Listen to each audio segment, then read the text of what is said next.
Well, hello there. It's Jamie J. This is Live with Bottleneck. We're here to help you stop the bottleneck in your business. I'm the CEO and founder of Bottleneck Distant Assistance. That's not why we're here today. We're here to talk to Larry Olsen from Apernio, and I can't wait to introduce you to him because he has a lot of the similar belief systems that I strive to maintain within my organization. So I think this is going to be a lot of fun. So as we get ready, we'll go ahead and kick this thing off and we'll start the old countdown here. So we'll be back in about 38 seconds so that you can meet Larry. We'll talk to you soon.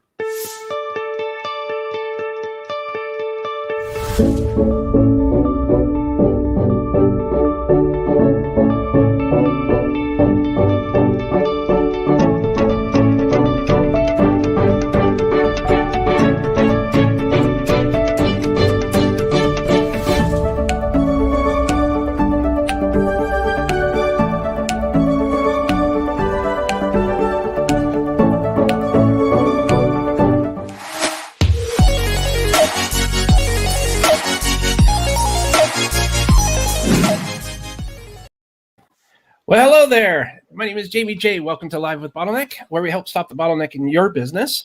If at any time you have any questions or comments, if you're watching this live on LinkedIn, YouTube, Twitter, Periscope, Facebook, feel free to ask questions or make some comments, whatever you like. If you're going to be watching this as a replay, you can still ask your questions and I'll make sure to get them across to Larry, who we're going to be talking about. So you're probably wanting to know what we're going to be talking about today. Larry Olsen's the CEO of Apernio, and the title of this is, what do you mean by an achievement acceleration company?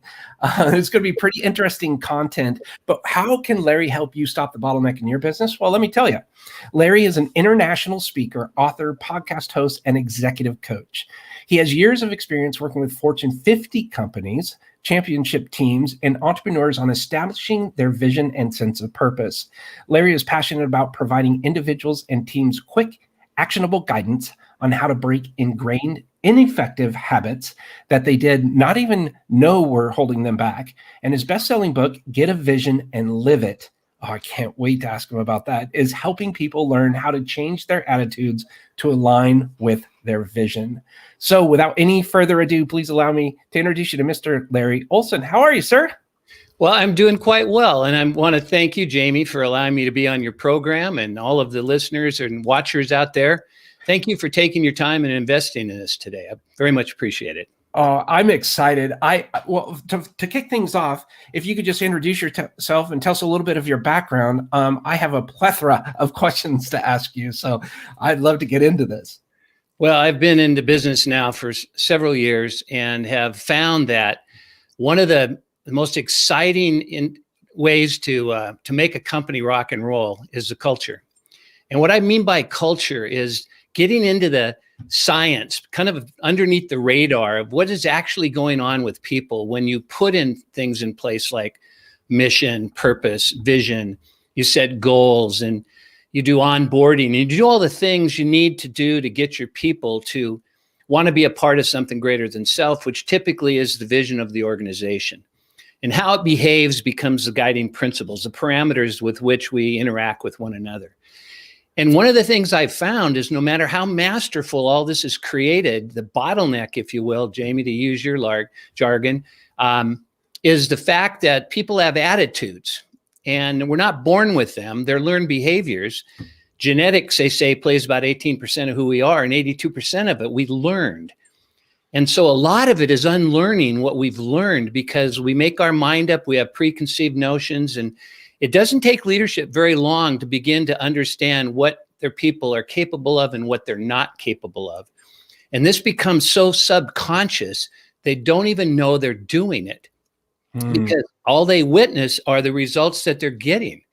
And heaven forbid that we should be the ones responsible for the results that someone else is getting.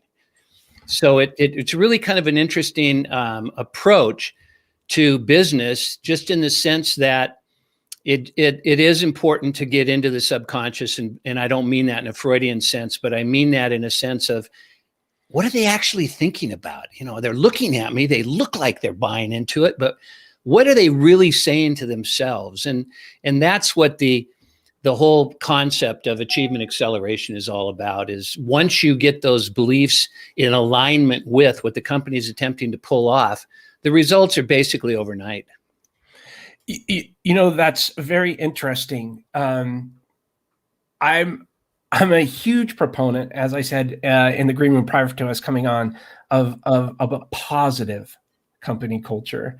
Mm-hmm. And so I pay real close attention to that. At least I hope I'm paying close enough attention to that.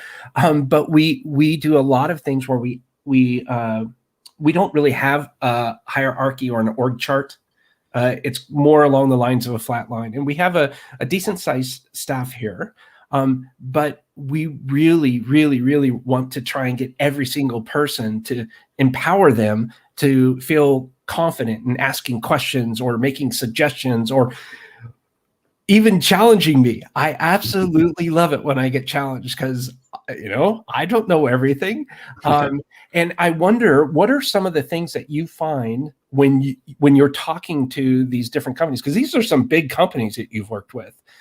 Some championship teams, I guess, sports teams and things like that.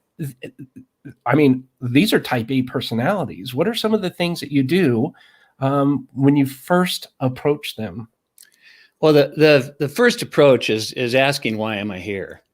To try to get a perception of where they heard about me, why they are interested to begin with. And that kind of opens up again to what's not going on in your company that you'd like to have going on, or what goals are seem to be a little more challenging than others, and where do you find kind of the roadblocks that are holding you back?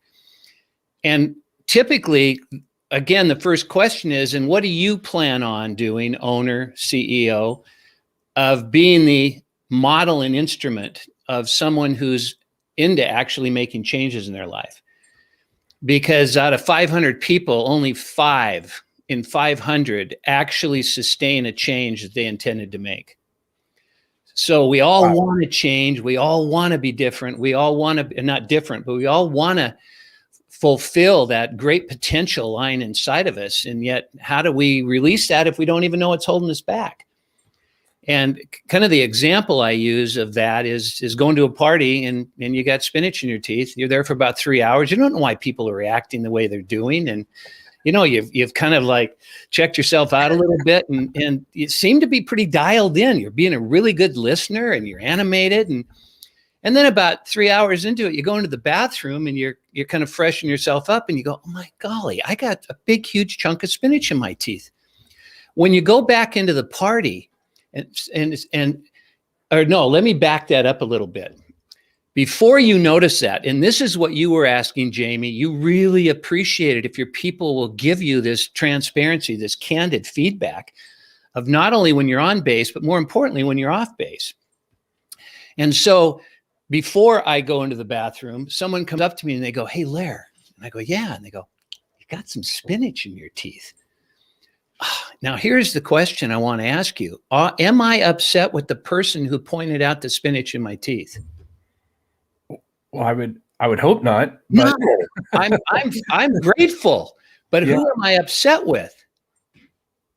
Maybe the other people that didn't say anything. Yeah, it was so obvious, but nobody said anything. And that's the challenge in most organizations, because here's what achievement acceleration is about.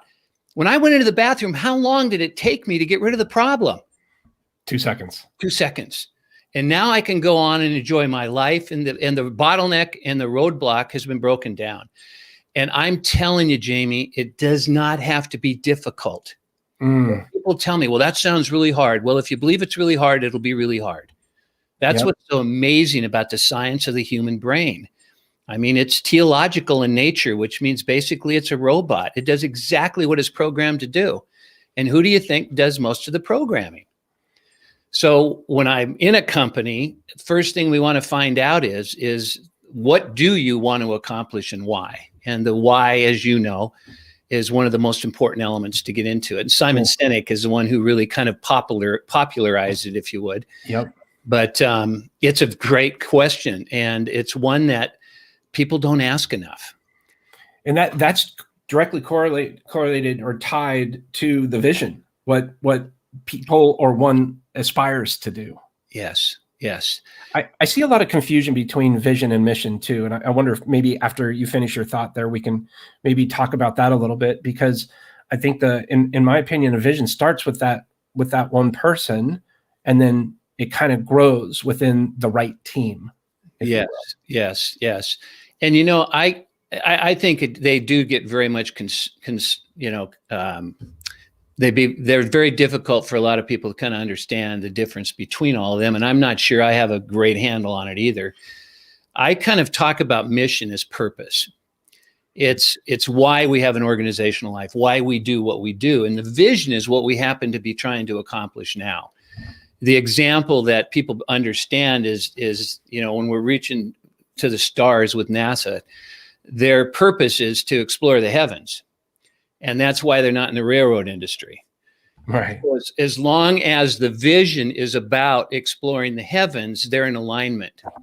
And they don't create confusion with hypocrisy with the individuals in a company, which really begins to break the vision down. When they have one of their guiding principles is respect, and they watch a leader yell and berate someone.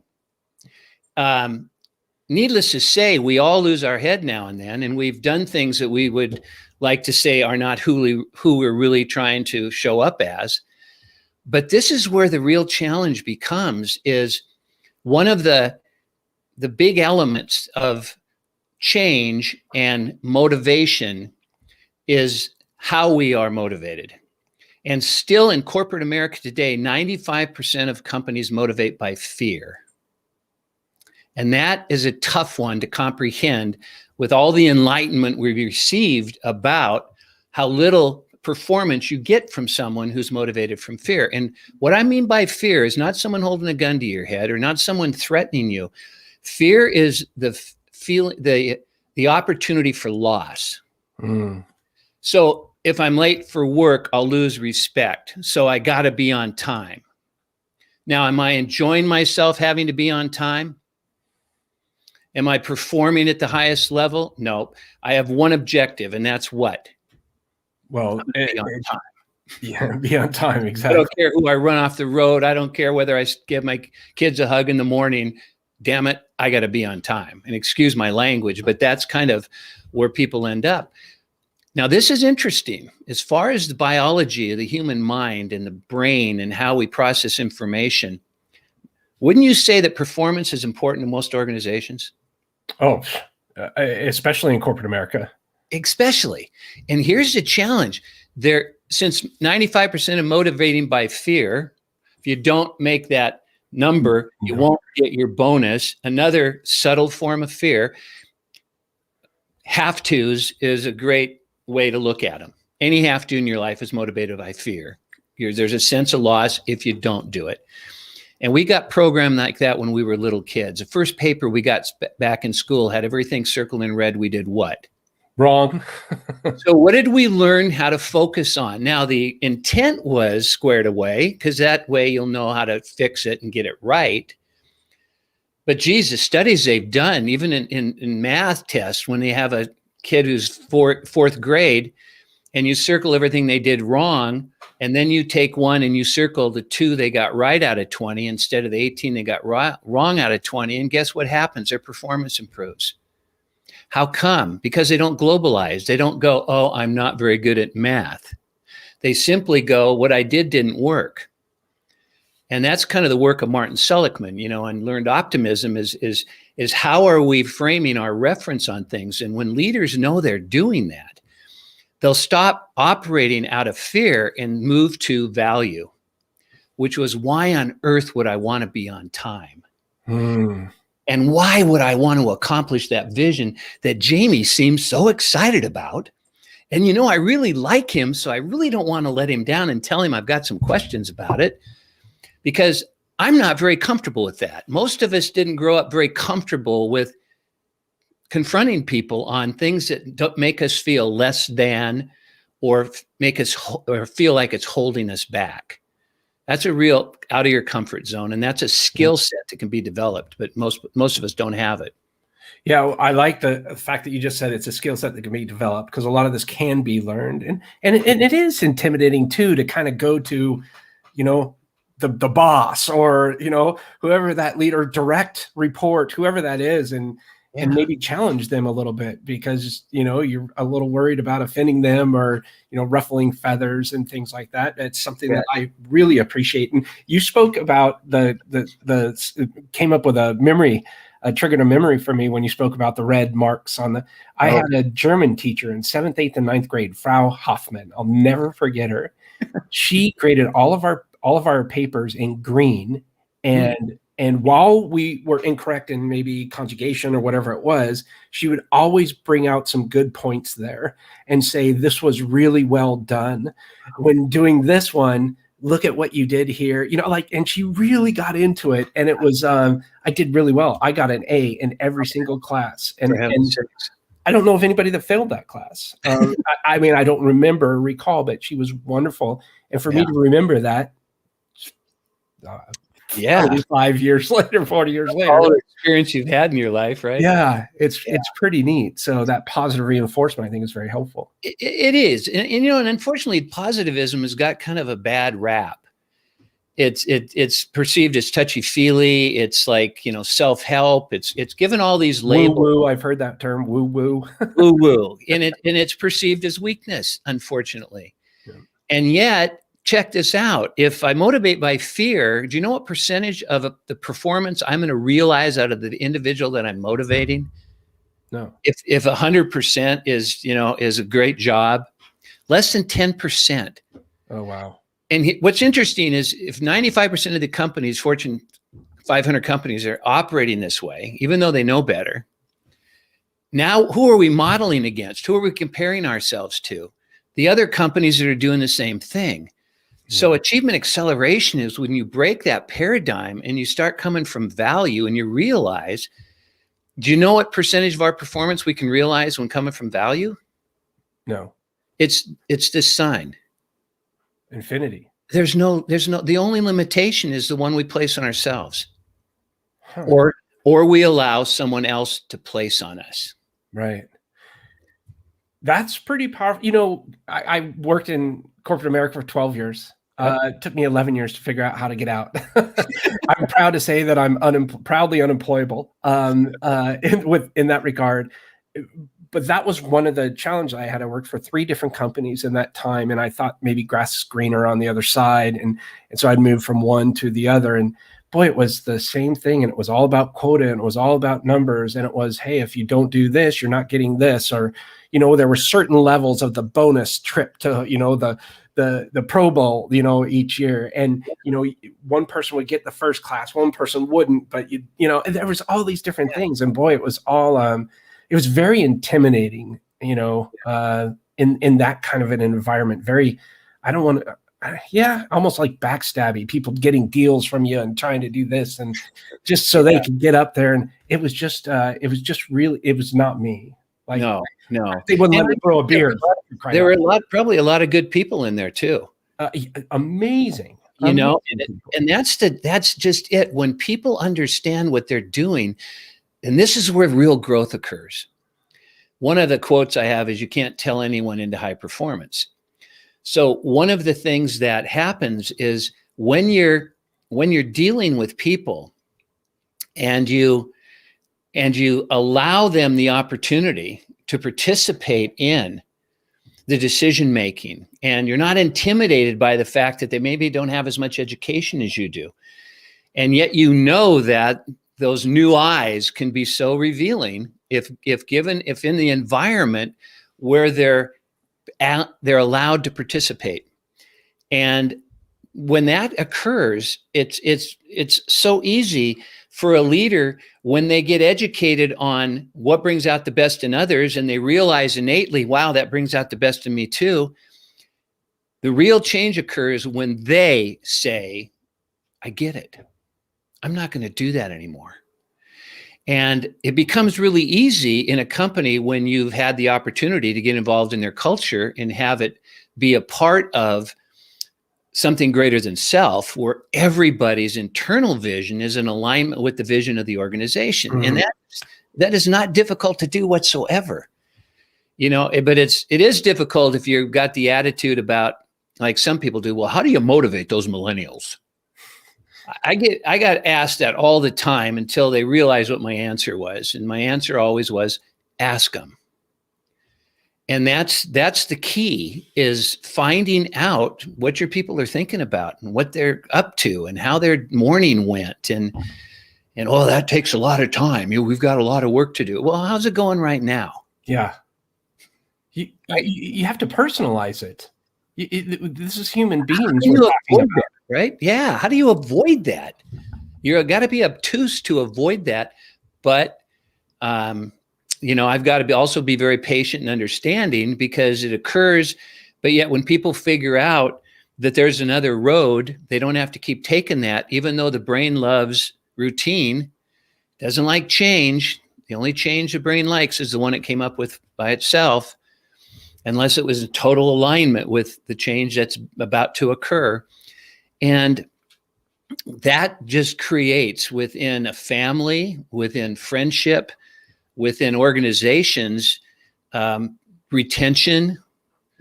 You don't have this whole thing, well, they're only going to hang out for about 3 years. Okay, well, if they are only hanging out 3 years, you're not making it very exciting of an organization to work in. No. Okay, and you're also not paying attention to your people. I hear that. Oh my gosh. As I used to say in the Army, I read that Lima Charlie loud and clear. And one of the things we do that's unique to our company is everybody creates their own job roles and responsibilities. Oh, wow.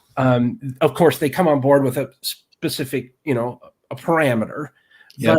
But someone that I talked to, his name is David Schreiner Kahn, said something that was magical to me. And he said, when you look to hire somebody, look to make sure that they can do about 75% of the skills that you're looking for that position. And I said, 75? Wow. Why is that? He goes, because in the beginning, they need to learn everything, right? But that extra 25%, let them empower them to reveal what their real, true superpowers are, so to speak, right? And you'll be amazed at what they might be able to do. And so you may have hired them for this, but they really excel over there that you didn't even think about. Yeah. And allow yourself to be surprised. Yeah. Wow. That's powerful. I thought it was really, really interesting. Absolutely. Yeah. So go ahead. No, go ahead. Oh, I was going to say, so once a year, everybody revisits. Every January, we revisit the job role and the responsibilities. Have they shifted? Have they moved? Have they found out that they really like doing something more than something else? And we'll work with them to kind of keep everybody motivated. Absolutely. And one of the keys in having conversations with your people is there's always a frame of reference. Whenever we're hearing something from another, we're using a frame of reference, and that typically is our belief system. And as long as it's in alignment with how I believe, the old adage, I'd rather be right than successful, that whole thing about trying to get our way, well, all of that works. Take all of that innate naturalness and have our way being the way to the vision of the organization, and making sure that that's what the conversation's around, so that, when you do lay out somebody in front of other people and berate them, I can come up to you and go, Jamie, I got a question for you. Well, what's that, Lair? We worked really hard and we all agreed that one of our guiding principles was respect. And based on what just happened, what happened? Yeah, I've got a question here from Aaron Wexler. He says, what does inspired leadership, specifically in business, mean to you? Well, I kind of look at the definition of inspire as to breathe spirit in. So inspired leadership is it's contagious. It's someone that is just so excited about not only their own life, but what they're doing for a living. And it really is not so much about the fact that they're doing something they love, is that they love what they're doing. They just like being a part of, and people recognize that and want to be a part of it. And it's that old adage that, we've got mirror neurons, and they cause us to kind of get same mannerisms, behaviors. You can take one of your people and you get invited to go to their house for dinner, and you kind of look at them and see how they partake some of the habits and attitudes of their parents and some of the mannerisms and the way they speak, the way they use their hands and whatnot. So when you've got a leader who's inspired, you want to make sure that you're utilizing that in your organization and that they are inspired to bring out the best in others. And that's a really key parameter. If they're just trying to make their own world happen in spite of whatever's going on with anyone else, unfortunately, they've just put a limit on their own growth. Yeah. Because nobody wants to promote that. And yet sometimes organizations do. And that's where people are really like, what? You put them in charge? Yeah. What are you thinking? Yeah. Tori Colley here says, loving the conversation, guys. Great info, Larry. Love the part about how to motivate a millennial. Just ask them. Haha, so great. Thank you. Super simple. Go ahead. They've done so many different studies as to why people want to come to work. And one of the oldest ones kept coming up with the fact that money was either 6 or 7 on the 10 top reasons why you come to work. And the bottom ones were what most companies should be paying most attention to. And that's feeling valued, knowing that I have I make a contribution, that I'm significant.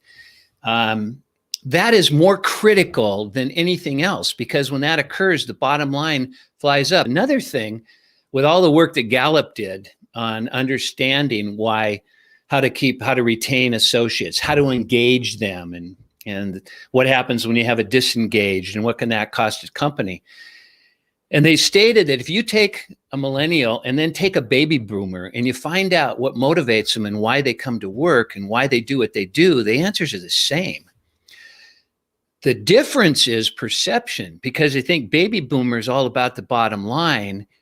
And so they're in it for profit, where the millennials in it for purpose. And we're all in it for purpose, for crying out loud. And this is why I don't believe in labels.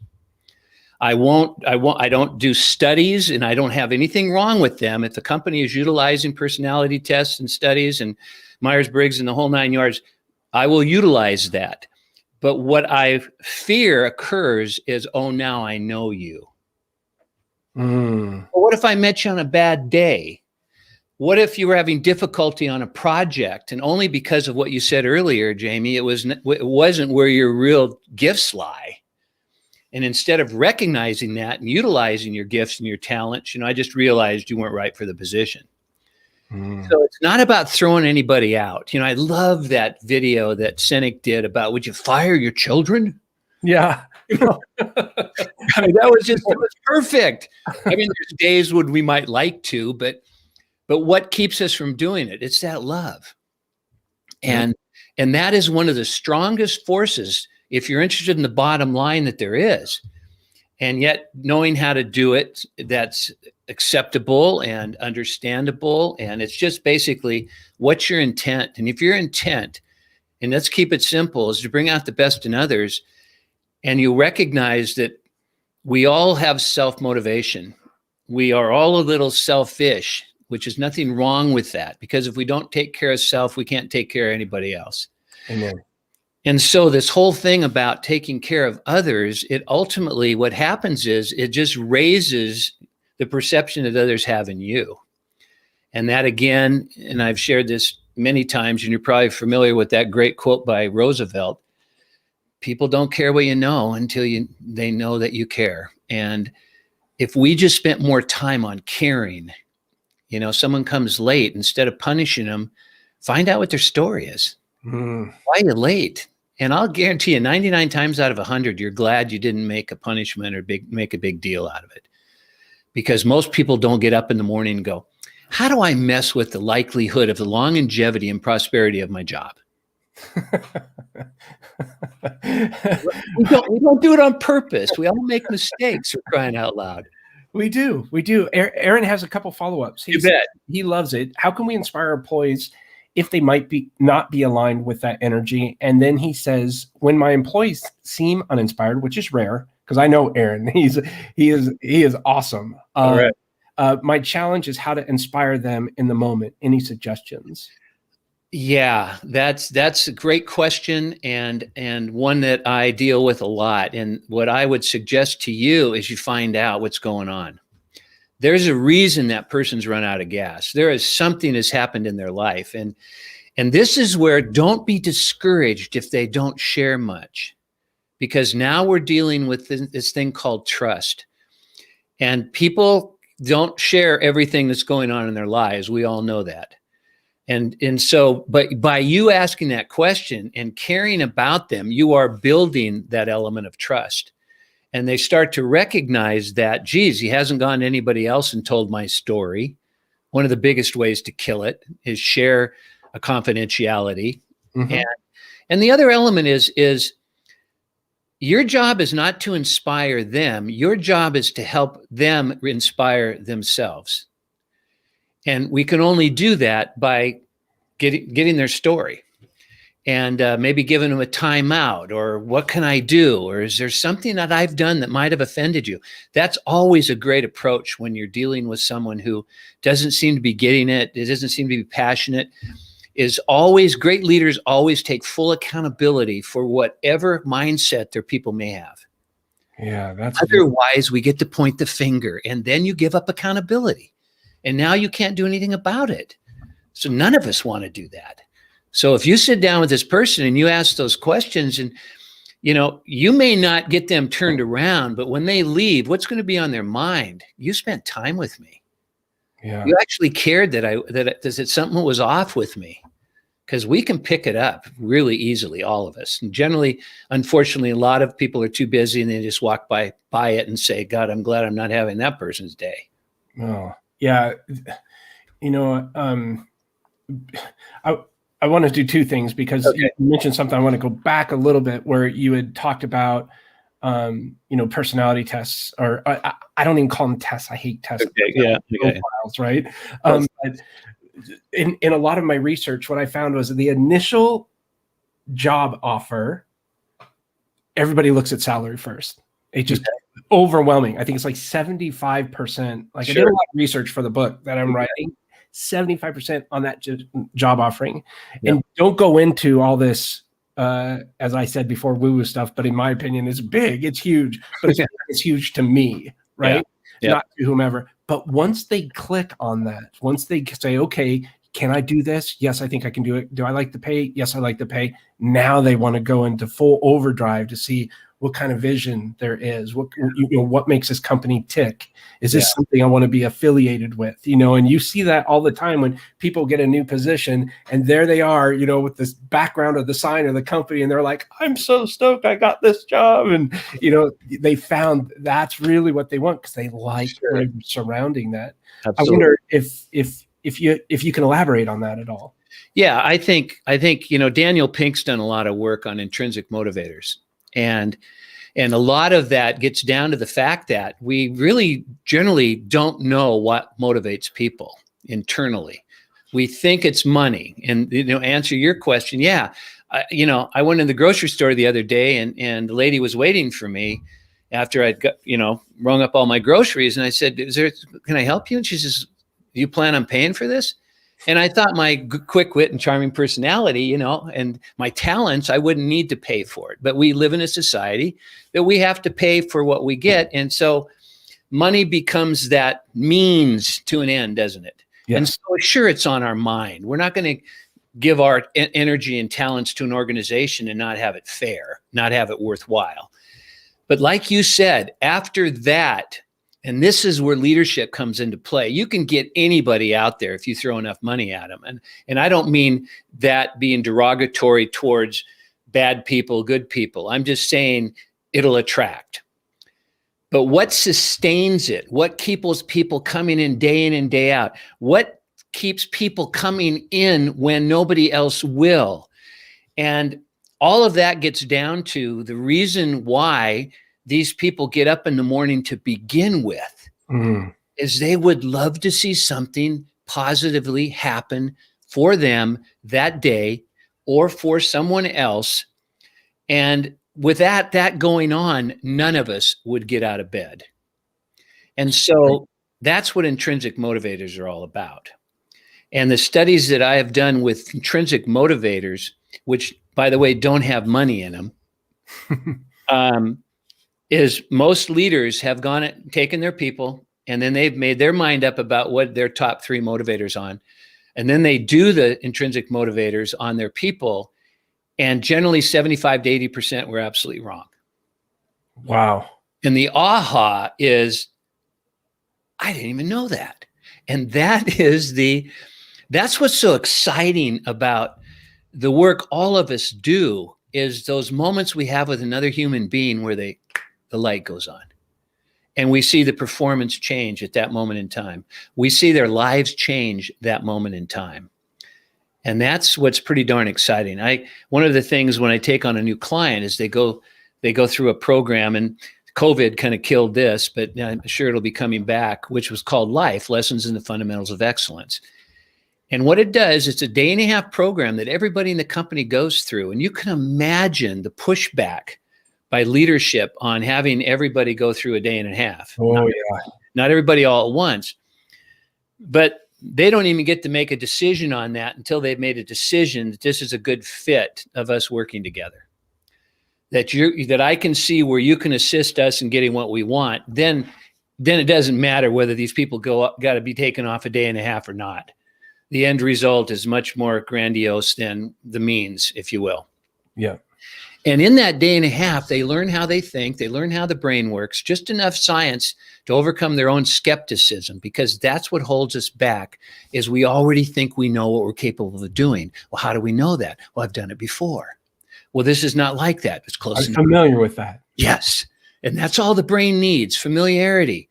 Because remember, most of the work that's being done in our brain is done by the reticular activating system, and is done by the amygdala. And we all kind of know the amygdala is a fight, flight, freeze mechanism. But really what it's doing to keep us perpetuating the species and continue to survive and thrive is we've got to stay safe. And so it protects us. Well, now that there's no Bengal tigers, or now that we're not fighting for the food that we eat, we're in a pretty much civilized society. How does it get activated? Whenever we're in a situation that doesn't work out for us, or we have an experience that goes bad, that gets stored neurologically in the cell of our brain, never to be lost, never to be forgotten. And now it becomes the resources necessary for our automatic response, which over 90% of our decisions are made from our automatic response. Okay, situation, response. Somebody pulls in front of us, we swerve, we react. Now that gets stored over the years. And at the age of 10, a child now has over 100,000 attitudes at the age of 10. Wow. Which they don't even have to think about. Psychological definition is an attitude is a preconceived response to a given stimuli. So I throw you the ball, Jamie, you catch it. If you don't know how to catch, it bounces off your chest, and I embarrassed you or whatever. But it's a conditioned response, isn't it? Skinnerian. I mean, it's just how, and it's how we react. But when we know that, we realize that a lot of these experiences that we're basing decisions on aren't relevant anymore. Even if it was relevant yesterday, even if the guy ticked me off yesterday, doesn't necessarily mean he's going to tick me off today. But if I believe that, guess what my brain does now? It's programmed. All the information it receives. It's just It builds a scotoma to all the other information. And scotoma is Greek for blind spot. And that's what the education is all about, is assisting people in overcoming what they didn't even know was going on. Oh, wow. And it happens to us everywhere. It happens to me. I mean, I need people to help me see where the spinach in my teeth lies. Well, and speaking of the spinach in the teeth, and I will be respectful of your time because we are a little bit over, but this has been an unbelievable conversation, and I want to respect your time. But talking about the spinach in the teeth, that 2 seconds it changes to make things. Yes. What I've found is that bottlenecks, if you will, occur at places where it's a very small tweak, but that all these small tweaks start adding up and adding up and adding up, and eventually equals overwhelm, yes, or loss, or yes, quit, or any of those negative things. Right. And in all actuality, it takes 2 seconds to make these adjustments, whether it's maybe changing a word or, changing a button or just something super small. Yep. Yep. That Yep. prevents a lot of pain. Yep. Changing your mind. And when we learn how to change our mind, bottlenecks go away. It's genius. It's genius. And I highly recommend, if you guys have not gone to, and gals, sorry, have not gone to actionable.com, go check it out and watch his video to get started, because he goes into detail about this a little bit more and tells some stories. And I found it very interesting. Great video, by the way. Thank you. Thank you. And the other thing is, if they did want to get the book, don't go to Amazon. I mean, I love Amazon. They deliver rapidly. I get a lot of stuff, but you can't get my book there. I didn't like the deal that was made. So you go to Apernio and you go into the store, find the store, the shop, and you'll find the book. And anyway, it's certainly been a pleasure having time with you. You got a really great energy about you, Jamie. Oh my gosh. And thank you for being so kind and just giving up your time and your knowledge. And by the way, Get a Vision and Live It is the name of the book. Thank you. I was in such a hurry to put that out there that I didn't type out the whole word, but it's, you are incredible. You've helped so many amazing organizations.